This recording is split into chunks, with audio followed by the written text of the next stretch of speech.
जय हिंद दोस्तों। आज हम लोग इस वीडियो में समझते हैं कि जो नई शिक्षा नीति 2020 आई है इसमें क्या क्या बदलाव किया गया है और इसमें क्या क्या खूबियां और क्या क्या कमियां जो हमें आगे चलकर नुकसान पहुंचा सकती है। ये भारत के आजाद होने के बाद ये तीसरी शिक्षा नीति होगी जो लागू हुई है। तो यानी इसके पहले 2 बार और बदलाव हो चुका है शिक्षा नीति में। तो आइए पहले उसको जान लेते हैं कब कब बदलाव हुआ था।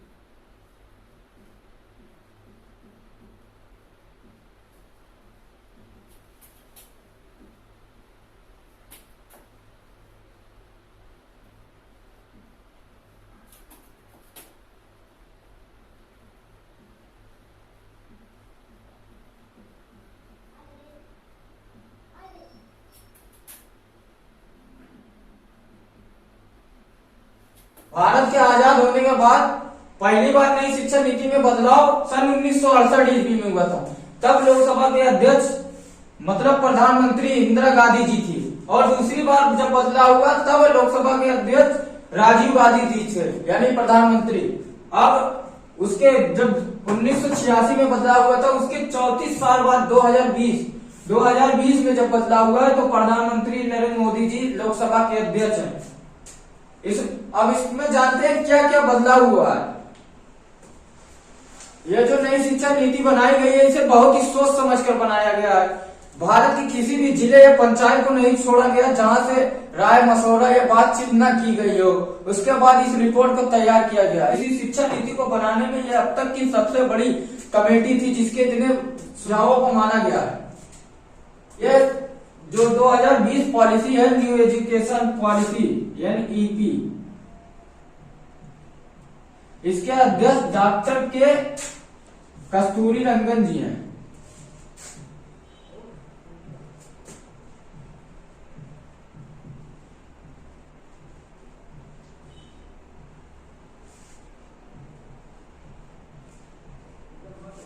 जो कि इसरो के पूर्व वैज्ञानिक भी रह चुके हैं।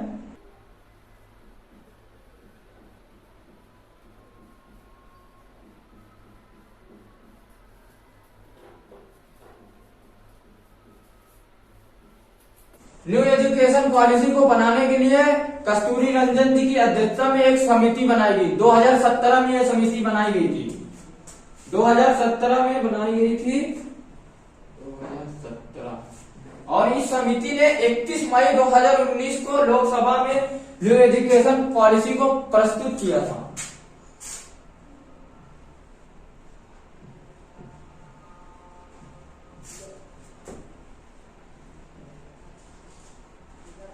ये जो कस्तूरी रंजन जी की अध्यक्षता वाली समिति थी इसने सोचा कि बच्चे स्कूल से भागते क्यों हैं मतलब बच्चों को स्कूल से इतना डर क्यों लगता है।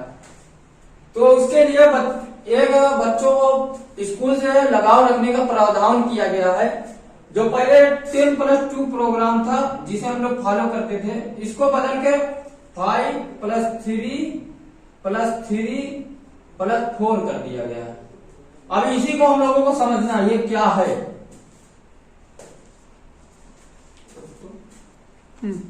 ये जो 10+2 प्रोग्राम है उसको चेंज करके 5+3+4+ ये जो 10+2 प्रोग्राम था वो चेंज कर दिया गया। इसे 5+3+3+4 कर दिया गया। अब ये 10+2 जो था प्रोग्राम ये क्या दर्शाता था? ये दर्शाता था 12 साल।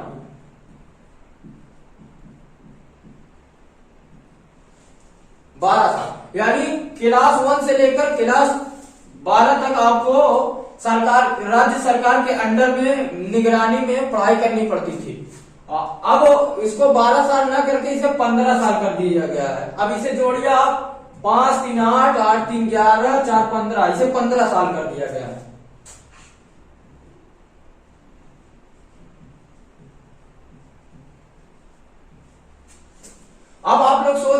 सोचेंगे कि क्या क्लास 12 पास करने के बाद भी सरकार हम लोगों पर निगरानी रखेगी? नहीं, ऐसा नहीं है। ये जो 10+2 प्रोग्राम था, इसमें बच्चों का एडमिशन होता था 6 साल की उम्र में, 6 साल की उम्र में।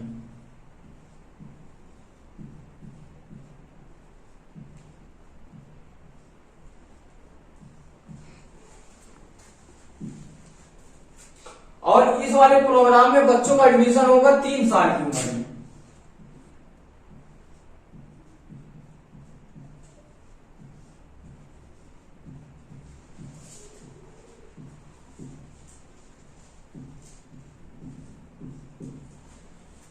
ये 3 साल की उम्र में क्यों रखा गया है, इसके पीछे कारण क्या है?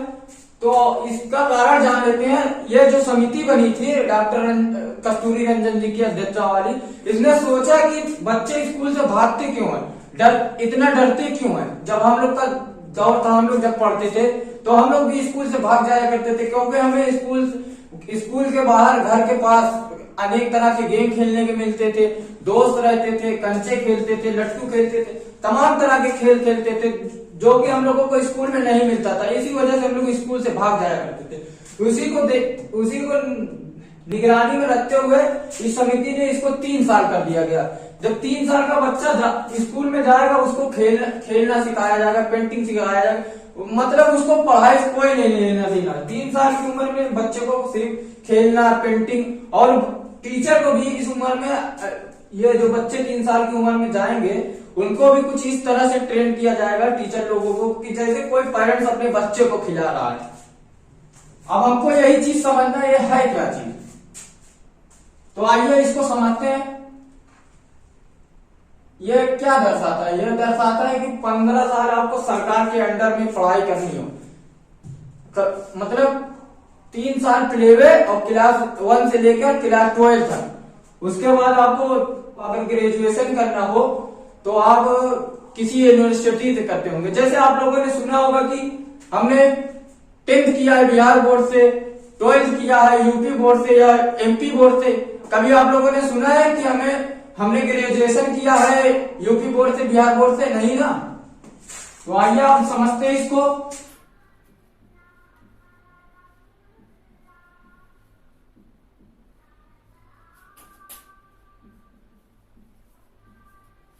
ये जो 5 है, ये 5 साल का एक प्रोग्राम होगा जिसका नाम होगा फाउंडेशन स्टेज। ये फाउंडेशन स्टेज 2 भागों में बढ़ जाएगा। पहला 3 साल का एक भाग रहेगा और दूसरा रहेगा क्लास 1 और क्लास 2। ये 3 साल जो रहेगा ये प्ले रहेगा, यानी बच्चों को खेलना, पेंटिंग वगैरह वगैरह सिखाया जाएगा। इसमें मान लीजिए 3 साल नर्सरी, LKG, UKG, ये 3 साल। उसके बाद बच्चे को क्लास 1 में डाल दिया जाएगा और बच्चे को पता भी नहीं चलेगा क्लास 1 से क्लास 2 में कब वो चला गया, क्योंकि इसमें किसी भी प्रकार का एग्जाम नहीं होगा, नो एग्जाम।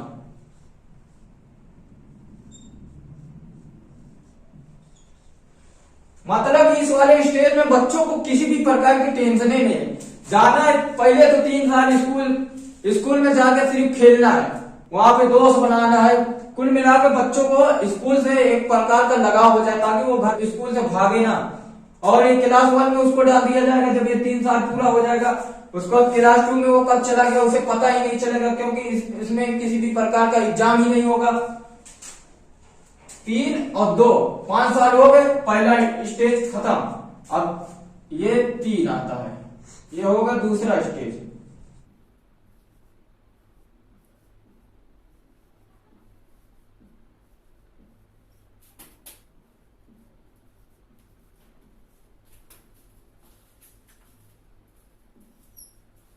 अब आएगा एक सेकेंड स्टेज जिसे हम लोग कहेंगे प्रीपरेटरी स्टेज।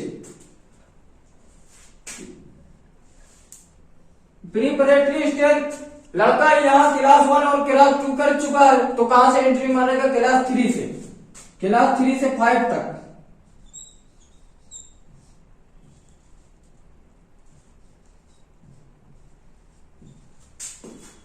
यहाँ पे एजुकेशन को कुछ इस प्रकार डिजाइन किया जाएगा कि बच्चों को कुछ एक्टिविटी कराते रहे और धीरे धीरे पढ़ाई के साथ जोड़ते रहे।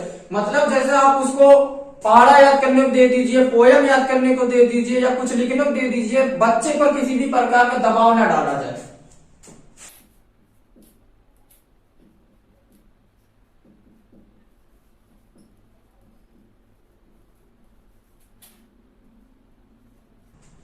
और इसकी जो पढ़ाई होगी, किस भाषा में, ये भी डिपेंड करता है किस भाषा में होगी, लैंग्वेज कौन सी लैंग्वेज में होगी।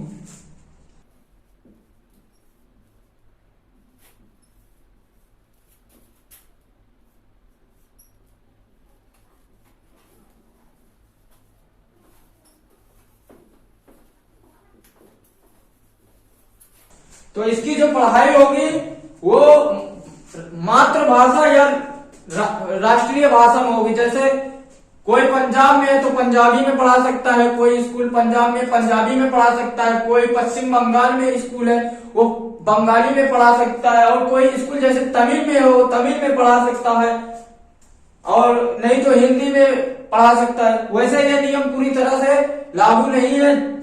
कोई भी इंग्लिश मीडियम का स्कूल हो वो इंग्लिश में पढ़ा सकता है, लेकिन स्कूल किसी भी प्रकार का दबाव नहीं डालेगा। और यहीं पे ही बच्चों का एग्जाम चालू हो जाएगा।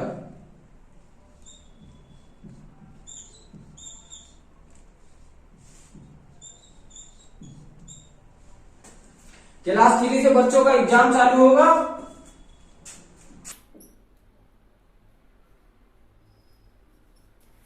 अब इसमें एक और 3 साल का प्रोग्राम होगा, तीसरा प्रोग्राम, जिसको हम लोग कहेंगे मिडिल स्टेज।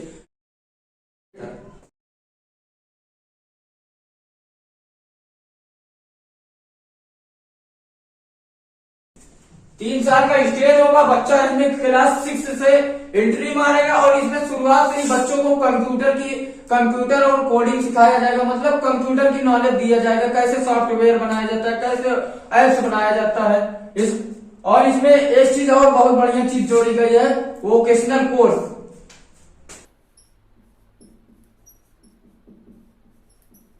वोकेशनल मतलब व्यावसायिक कोर्स।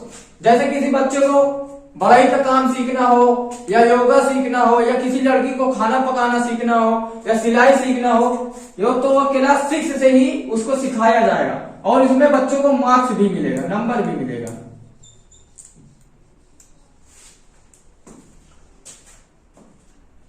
और इसमें जैसे हम लोग मैथ पढ़े हैं वैसे मैथ की पढ़ाई भी होगी।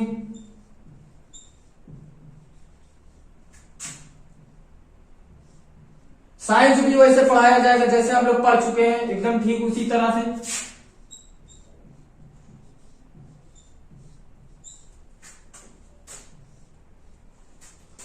और आर्ट भी इसमें पढ़ाया जाएगा।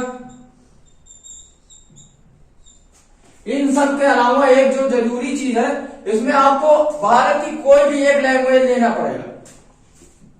जैसे आप हिंदी ले लीजिए, तेलुगु ले लीजिए, मैथिली ले लीजिए।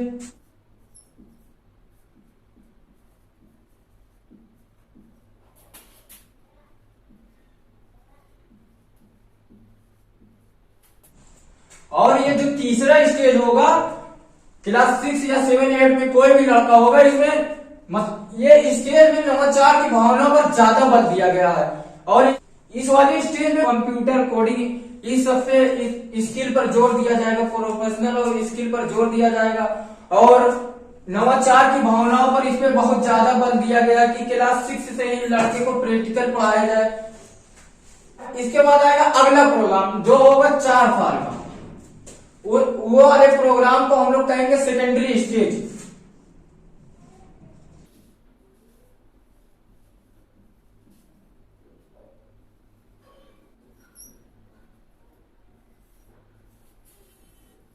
यहां पे बच्चा कहां से एंट्री मारेगा, तो क्लास 9 से।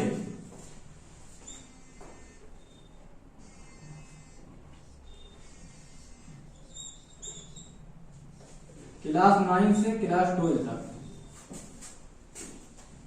ये जो सेकेंडरी स्टेज है, इसमें बच्चों को अपना विषय लेने की आजादी रहेगी। जैसे हम लोग पहले पढ़ते थे तो कक्षा 1 से लेकर 12 तक का सामान्य विषय रहता था, जो सब लोगों को वही पढ़ना है। लेकिन अब कक्षा 9 से ही बच्चों को विषय लेने की आजादी रहेगी, नो स्ट्रीम।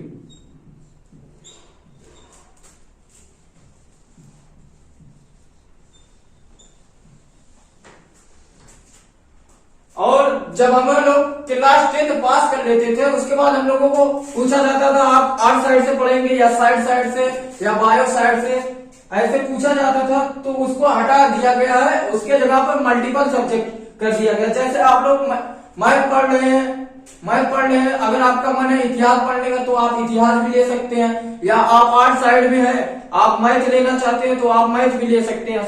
साइड को खत्म ही कर दिया गया है, मल्टीपल सब्जेक्ट कर दिया गया है।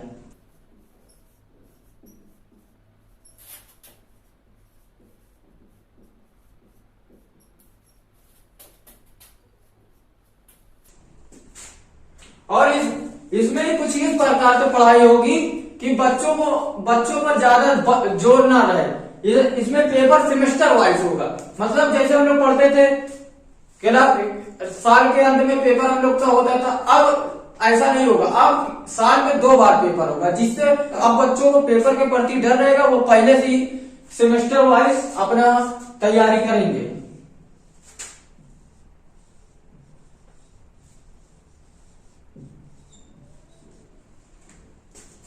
और इसमें एक चीज और जोड़ दिया गया है, 1 फॉरेन लैंग्वेज, मतलब आपको कोई भी एक विदेशी भाषा पढ़नी है।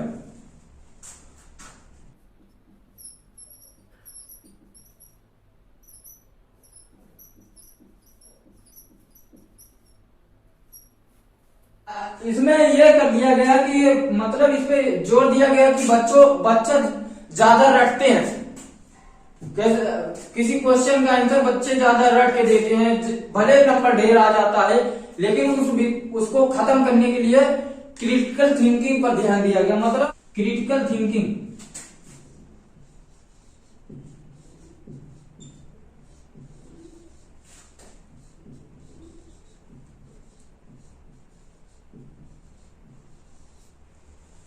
अब आप लोगों के मन में यह सवाल उठ रहा होगा, क्या ग्रेजुएशन और पीजी में भी ऐसा बदलाव हुआ है? देखिए, इसमें ज्यादा बदलाव नहीं हुआ है। ग्रेजुएशन को 3 साल ना करके 4 साल कर दिया गया। पहले ग्रेजुएशन होता था 3 साल का, अब उसे 4 साल कर दिया गया। पहले के ग्रेजुएशन 3 प्रकार के होते थे।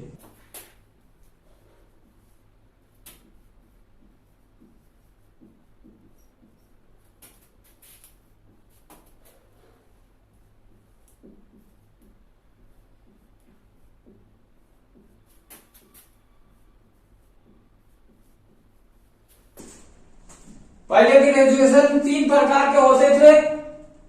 आर्ट वाले बीए कहलाते थे और साइंस वाले बीएससी कहलाते थे, कॉमर्स वाले बीकॉम कहलाते थे। अब इस चीज को खत्म कर दिया गया है और ये 4 साल का हो गया है।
पहले जो ग्रेजुएशन होता था उसमें अगर आप 2 साल पढ़ के छोड़ दिए हैं तो आपका वो 2 साल बर्बाद हो जाता था। अब आप लोग चाहे 1 साल पढ़ के छोड़े चाहे 2 साल पढ़ के छोड़े, आप लोगों को एक कार्ड मिलेगा। पहला साल जो पढ़ के छोड़ेगा उसको मिलेगा ग्रेजुएट सर्टिफिकेट, और जो दूसरा साल करके छोड़ेगा उसको मिलेगा ग्रेजुएट डिप्लोमा, और जो 3 साल पढ़ के छोड़ेगा उसको ग्रेजुएट डिग्री मिलेगी, और जो 4 साल पढ़ के छोड़ेगा उसको ग्रेजुएट रिसर्च सर्टिफिकेट मिलेगा। अब आप लोग सोच रहे होंगे अगर कहीं हमें जॉब और कंपटीशन में अप्लाई करना है तो हम कौन सा अप्लाई करेंगे? तो आप ये ग्रेजुएशन डिग्री जो 3 साल में मिलता है ये वाला आप अप्लाई कर सकते हैं। और इसमें एक खास बात और जोड़ी गई है, री एंट्री, मतलब आप लोग यहाँ से सेकेंड ईयर पढ़ के छोड़ दिए, कोई भी लड़का सेकेंड ईयर पढ़ के छोड़ दिया, उसके घर में मजबूरी आ गई थी, पैसे के कारण छोड़ दिया है, तो वो जब छोड़ेगा तो उसको डिप्लोमा का सर्टिफिकेट मिलेगा। इससे री एंट्री के माध्यम से वो क्लास मतलब ग्रेजुएशन थर्ड ईयर में एडमिशन करा सकता है। जब ये मिला रहेगा उसको तो थर्ड ईयर में एडमिशन करा लेगा, उससे उसको डिग्री मिल जाएगी 1 साल पढ़ने के बाद। पहले रहता था कि अगर आप 2 साल पढ़े हैं, अगर छोड़ दिए तो आप लोगों को 2 साल बर्बाद हो जाता था, आपको फिर से फर्स्ट ईयर से पढ़ना पड़ता था। और इसमें और चेंज किया गया है, इसमें जो आप पहले हम लोग पढ़ते थे 3 सब्जेक्ट रहता था, अब इसको 3 ना करके 6 सब्जेक्ट कर दिया गया है।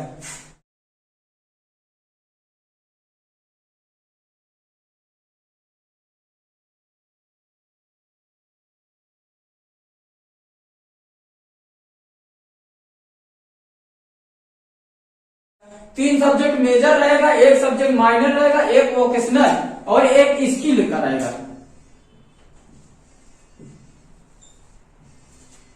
स्किल्स मतलब जैसे कंप्यूटर हो गया, कोडिंग हो गया, ये सब। अब आप लोग सोच रहे होंगे पोस्ट ग्रेजुएशन में कै साल का होगा। पोस्ट ग्रेजुएशन 1 से 2 साल का रहेगा। जो इसमें 3 साल का ग्रेजुएशन किया होगा उसको पोस्ट ग्रेजुएशन में 2 साल पढ़ना पड़ेगा, और जो 4 साल का ग्रेजुएशन किया है उसको पोस्ट ग्रेजुएशन में 1 ही साल करना पड़ेगा। और एमफिल का जो कोर्स था इसे खत्म कर दिया गया है, पीएचडी को 4 साल कर दिया गया। अब इसकी ये जो नई शिक्षा नीति लागू हुई है, इसकी खूबियों और कमियों को समझते हैं।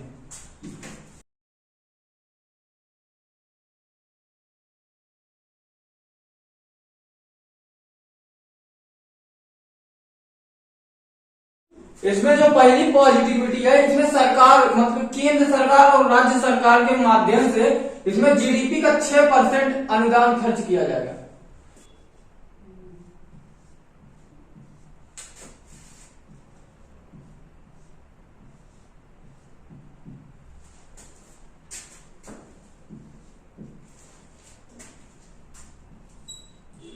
और इसमें जो दूसरी चीज खासियत है, इसमें होगा वोकेशनल सब्जेक्ट। जैसे लड़के कोई लड़के रहते हैं पीएचडी करने के बाद भी कलर की नौकरी करते हैं। अब जब लड़का वो क्लास 6, 7, 8 ही करेगा तभी उसको स्किल वोकेशनल की शिक्षा दी जाएगी। जब बच्चा स्कूल से निकलेगा तो किसी न किसी स्किल में माहिर होके निकलेगा, मतलब उसके बारे में पूरी जानकारी रहेगी उसको।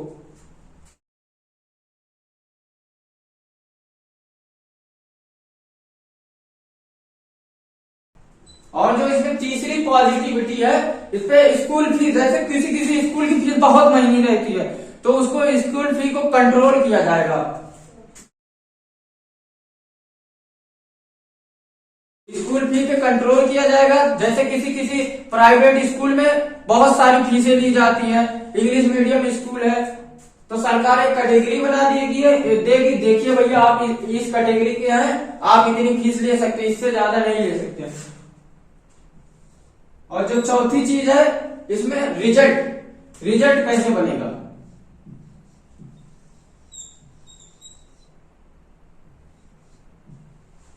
जो रिजल्ट बनेगा वो आपके नंबर नहीं डिसाइड करेंगे कि आपका रिजल्ट कैसा हो। इसमें आपको खुद मतलब आपसे ही पूछा जाएगा कि आपको कितना नंबर दिया जाए, आप कैसे हैं पढ़ने में। जैसे हम लोग पढ़ाई जब हम लोग की पूरी हो जाती है तो हम लोग सोचते हैं ना हम लोग क्या करें, खुद अपने निर्णय खुद लेते हैं ना। इसीलिए सिर्फ चीज रखी गई है ताकि बच्चे पढ़ाई के पहले से ही अपना निर्णय लेना सीख ले। और आपके फ्रेंड से भी पूछा जाएगा, मतलब आपके फ्रेंड से पूछा जाएगा कि ये बच्चा कैसा था पढ़ने में, ऐसा वैसा सब पूछा जाएगा। इससे यह फायदा होगा कि आप बच्चों में आपस में एक दूसरे के प्रति लगाव हो जाएगा, एक दूसरे के प्रति सम्मान की भावना रहेगी।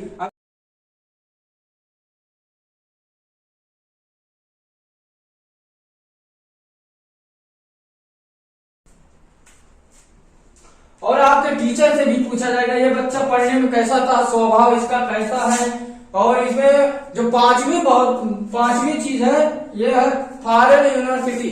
मतलब फॉरेन यूनिवर्सिटी अपनी यहाँ पे शाखा खोल सकती है, जैसे कैम्ब्रिज यूनिवर्सिटी ऐसे।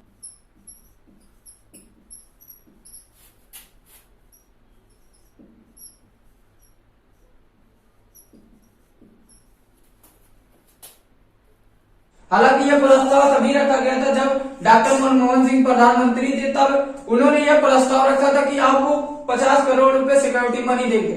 इसलिए रखा गया था कि अभी मान लीजिए भारत के लोग उसमें एडमिशन कराते हैं और यूनिवर्सिटी वाला भाग गया, इसी वजह से 50 करोड़ रुपए का सिक्योरिटी मनी लेने का प्रस्ताव रखा गया था। लेकिन अब ऐसा नहीं है, अब इसे पास कर दिया गया है। आप आइए, इससे यह फायदा होगा कि हमारे यहाँ की यूनिवर्सिटियों को वर्ल्ड लेवल का कंपटीटर मिलेगा, जिससे वो भी बहुत मेहनत करेंगी अपनी यूनिवर्सिटी में सुधार करने के लिए।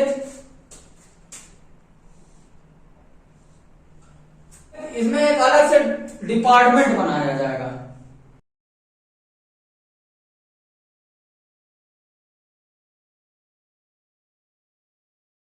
इसमें एक डिपार्टमेंट बनाया जाएगा, वो डिपार्टमेंट 4 भागों में बटा रहेगा। एक का काम होगा सिलेबस तैयार करना,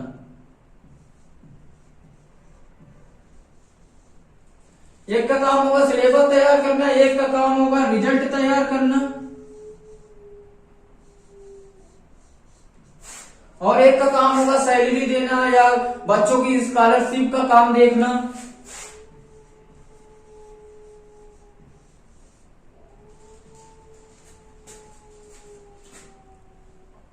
और एक का काम होगा कि मतलब स्कूल में क्या बदलाव करना है, कॉलेज में क्या बदलाव करना है, मतलब कोई बदलाव करना हो चेंजिंग के लिए।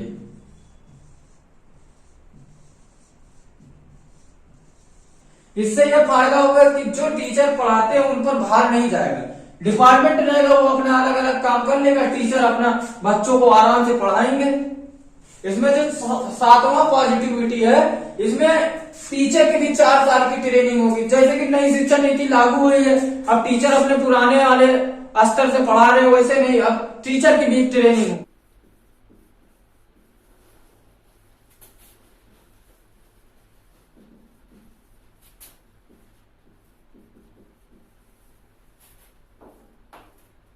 और इसमें एक ही नेगेटिव पॉइंट है, इसमें बच्चों की इंग्लिश बहुत कमजोर हो जाएगी। जैसा कि सेकंड वाले प्रोग्राम में रखा गया है कि बच्चों को मातृभाषा में ही पढ़ाया जाए, और उसमें यह भी कहा गया है अगर हो सके तो क्लास 8 तक भी बच्चों को मातृभाषा में पढ़ाया। उस उम्र में बच्चों को अपनी भाषा में सीखने की बहुत ज्यादा जिज्ञासा होती है, उससे बच्चे जल्दी सीखते हैं। लेकिन लॉस ये होगा कि बच्चों को इंग्लिश बहुत कमजोर होगी। अगर वीडियो अच्छी लगी हो तो लाइक, कमेंट, सब्सक्राइब करना ना भूले। जय हिंद।